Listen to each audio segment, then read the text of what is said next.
How to find games on Facebook. Hi guys, in this video I will show you how to find games on Facebook.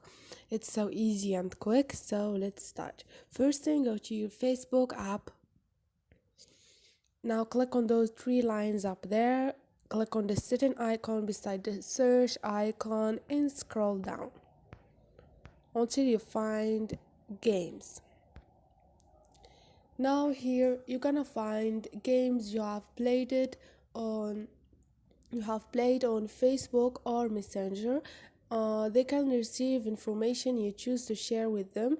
Now here you can search games.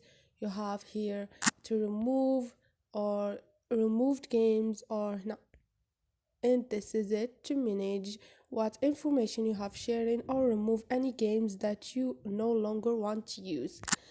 And this is it guys, hope this video was helpful to you. If you like the video, don't forget to subscribe and like.